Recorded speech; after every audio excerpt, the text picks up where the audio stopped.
Who are you? Or first of all, start with your name. Hi, Craig. I'm Sophie. I'm 46 years old and I'm here in Iowa, Johnston, for the first time, sharing a glass of wine with you and leaving tomorrow. So it's a bit emotional. I'm going to Chicago. And you've decided to answer some of your own questions. Did I? Why did you decide to answer these questions? I'm not sure that I decided to answer my own questions, but I'm ready to answer your questions. Okay. And I'm ready to also answer some questions, and you can pick the ones you want, and I'll try to answer, because that's true. I ask a lot of questions, and maybe because I don't want to answer to some of them. So I'm gonna dare, and I'm gonna answer your questions. Okay. Maybe you should start with, who are you? It never stops. I think that I'm going to answer something today, and tomorrow is going to be maybe something else, and it's going to be a lifetime quest. But something I think that would not change is how I feel with who I am in this universe. I always felt that I was a very tiny dot in the universe. So tiny that I should be very humble, but also so tiny that it allows me to be also extraordinary, and that I have to do something with this tiny dot. And I think that this tiny dot has one skill, one asset, one gift. It's to make connections, and I am that kind of dot, and I like to connect, and so that's who I am. I think that I am a human being, that's for sure, living a spiritual experience. Mm-hmm. A short period of time, I think, because I don't know what was before, I don't know what's gonna happen after, and so I think that I am a privileged human being, and I always felt since a very early age that I had to do something with this privilege. Okay.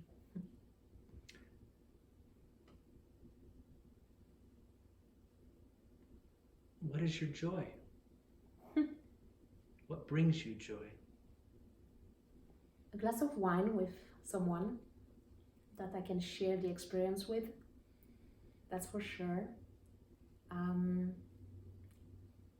I feel joy from very little things, but I think that I really feel joy when I talk in front of an audience. It's like I'm flying. I fly when I talk to an audience. It's like I'm very free. And I like that feeling. And I think that joy goes with freedom. It's one of my quests. And I love to feel that. I love to be on stage. I always loved that. And to talk to an audience. So it's hard probably for me to answer to your questions one-to-one like that. So most of the time, that's probably why I ask questions. But when I have an audience, I connect on another level, and it really brings me joy, because I feel that people really listen to me, and that I can impact them in a beautiful and positive way. And it took me a long time before really understanding that, but now that I can feel it, it's a beautiful joy, and I also have a lot of joy when I am in the nature. I love that very much. The ocean is one of my joy. To hike and to walk in the nature also is one of my biggest joys, and spending time also with interesting people I can learn from, I can listen to, and yes, learn something from them, or just be with them and have a good time. I have some friends, for example, we just have a good dinner and good conversation, and we laugh, and I love to laugh, and that's a big joy to laugh. What are you afraid of? Afraid. I am afraid of small things, but then it doesn't last for too long, because I know that I don't have any control on that. So most of the time I overcome my fears, because I know that they are just stories. But I think that my biggest fear is to suffer physically. I saw my parents and my grandmother suffering physically, and it was very hard to see that. And I think that if I have to fear something, it's not that I fear, I would not like to go through that, to go through that suffering physically. I am in good shape, I have a good health, and I can do everything I love and everything that brings me joy, because I have a good health, because I am in good shape, and I would not like to suffer physically. And my biggest fear coming from that is to die alone.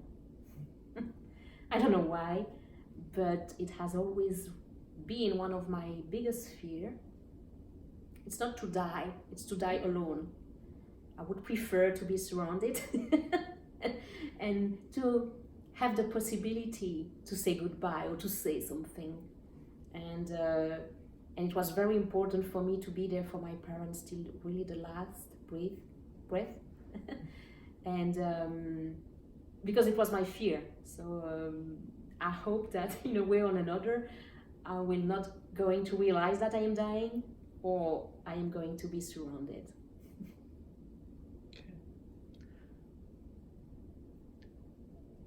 You seem to be searching for something. What are you searching for? I'm searching for a lot of things. I'm searching for myself.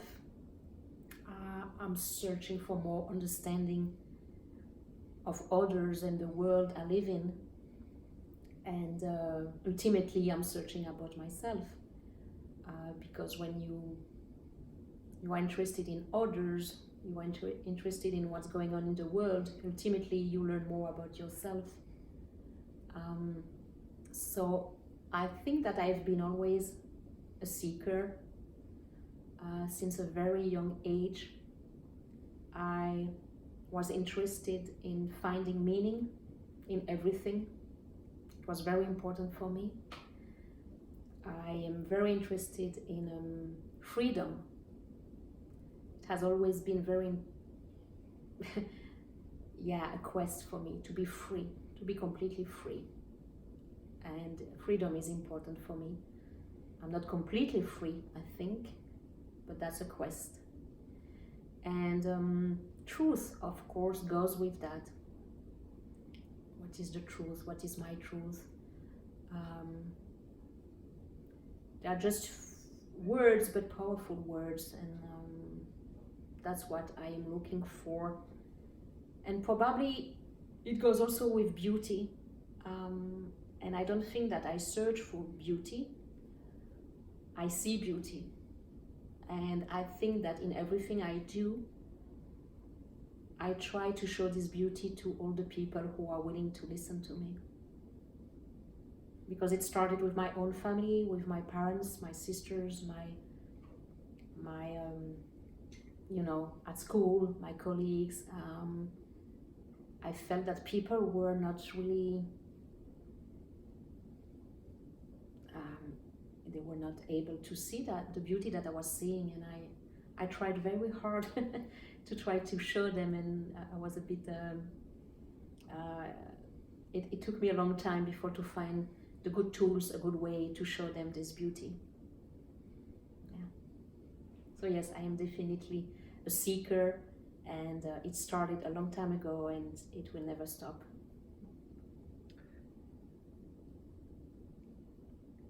You're on a journey asking everyone else what their truth is. Not asking what your truth is yet, but what have you discovered in the stories that you've heard so far? I'm not sure I understand the question. Could you say that again? What have you heard in everyone else's story that you have found as beautiful? Every interview is beautiful. I'm still surprised and very often overwhelmed by the trust that people put in me, to confide in me and share so much truth, but very intimate things and personal parts of their lives. And I'm touched. That's beauty. And when someone is vulnerable and is able to share real things, I am touched. And that's also beauty. And so far, I've done probably about 30 interviews, but it's pretty much always the same. You know, stories are unique, but in the end, they have really something similar. And all those people are looking for the same thing. So am I. We crave for connection, and we crave to express who we are and what we need and what we want. And we want to be heard, and we want people to listen to us. And I think that this project allows people to express themselves, and that's really today my purpose. I want to encourage people to express themselves. It's very, very important to me. And in everything I do as a human being, a friend, a journalist, a writer, a speaker, an educator, that's my goal. I just want to encourage people to express themselves. And I'm very moved when I listen to people's stories, because that's what they need, that's what they want. And very quickly, they don't know me, but because they have this space and they feel that I'm going to listen to them, I give them this safe place to express themselves. They share beautiful things, and all these people have in common the kindness, the generosity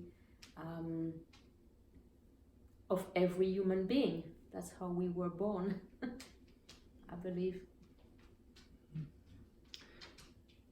Is there anything that you regret? No, because every time I do something, I do it from a very from my heart, from my gut, from my intuition, and I cannot regret anything I did, because everything I did led me to this place today, here and now. And of course, retrospectively, with the experiences and the wisdom that I got at my age, of course, there are a few things that I would have done differently, but at that time it was impossible for me. So I don't regret anything, absolutely not anything. Even it was to go through hell, through obstacles, difficulties, sadness, the emotional roller coaster. I loved every part of it. I have no regrets. You've mentioned that one of the inspirations was recognizing the divisiveness or divisions of people. And part of your quest has been to look for something beyond that. Mm-hmm. Do you think you could share what you have found of yourself that is beyond the divisions of our culture today? The division started with me, and probably still a bit. I'm working on that every day, but the chaos is within me, that's for sure. I am a big bang. I am full of paradox, contradiction, emotions. This is who I am. But today I'm more aware of that, so I can calibrate all of that. And I have a strong vision, I have a strong belief, I have a strong intention in everything I do, because I always really believed in humanity. I really believe in that. I really believe that everyone has something beautiful within, has something powerful, has something kind, generous. Even the murders, even the terrorist, even the pedophile, we say pedophile, even the worst criminals. They didn't born like that, and I really believe in that humanity. And when something very sad happens in the world, when there is a terrorist attack or where there is a murder, very often I have compassion for the victims, but very often too I ask myself what happened to that person. Why did this person became like that? What was his story? What was her background?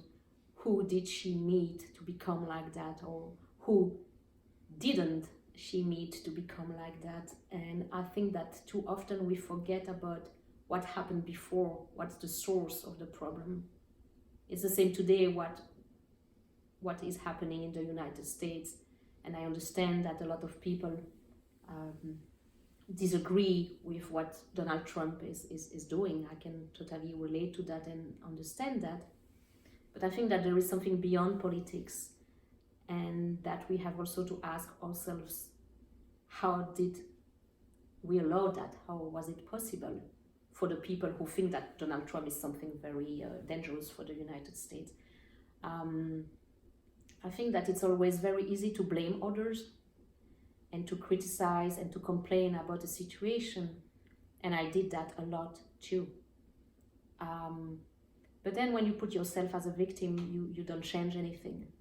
So when I talk today, when I write, when I do something, I try also to inspire people to do something in their own story, because we need that. We cannot wait for anyone else to save us or to change the situation. Everyone has the capacity to do something and to make a difference.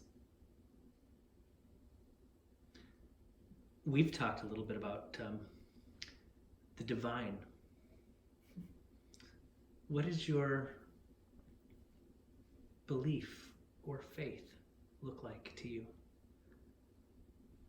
I believe in something. I believe a lot in a lot of things. I'm a believer. And it took me a long time to believe in myself.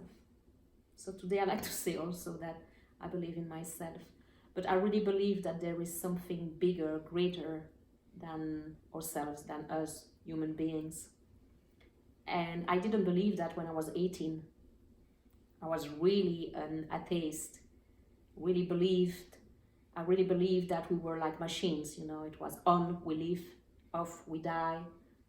And I had to lose my grandmother that I loved very much, and my parents that I loved very much, to feel them, to understand that there was something higher, greater than this life that we are experiencing right now, right here.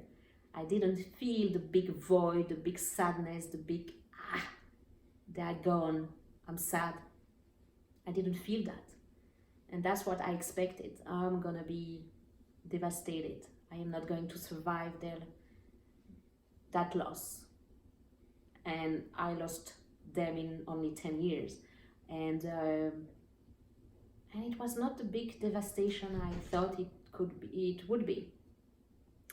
And since then, I'm not atheist anymore at all. If you speak about God, I can relate to that. I really believe that there is an architect or an intelligent design, and we are not here randomly. It's too perfect. It's too perfect. The way we are designed, the nature, the universe, and it's not only because of God or a God or the gods. It's also the science and how, yeah. And I am in awe for that. I think it's just fascinating. And if you really believe in that and you can see that beauty, there is no way you don't believe in a higher power. So I don't have to call it or to name it God. It can be God, it can be the source, the universe, the nature.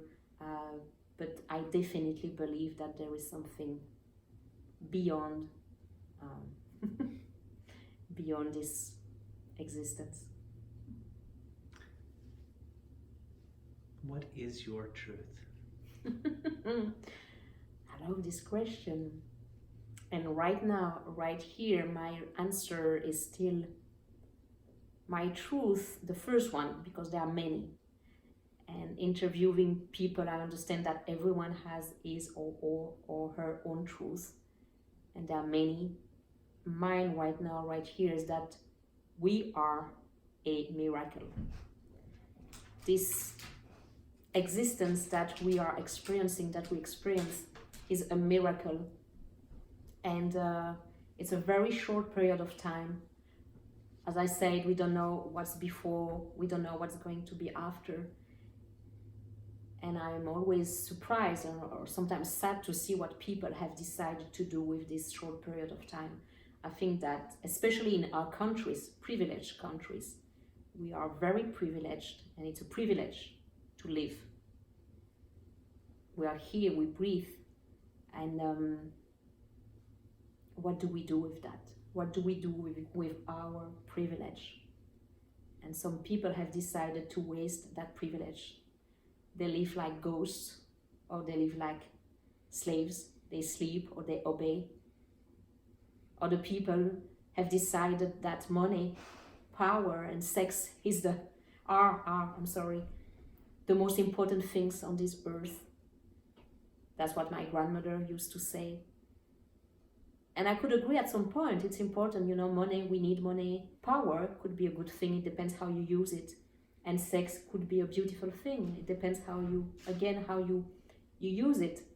But in between, I've noticed that there are a lot of people who want to use their privilege, but they don't know exactly how. They are afraid, or they are lost, or they are sad. They are angry. And if they want to try something, then they have a lot of fears. They don't know how to overcome them, and then they find excuses, and they don't do exactly what they want to do.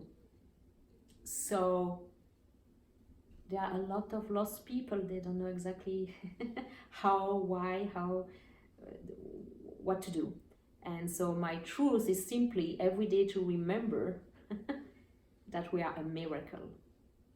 And since I am a little girl, I understood, I felt that it was a miracle to be here. And so I just want to be a reminder to all the people that I meet that we are a miracle. That we have a privilege. And that it's our duty to do something with it. In a good way, in a positive way, in a loving way. That's what I believe in. That's my truth. Thank you. Santé? Santé.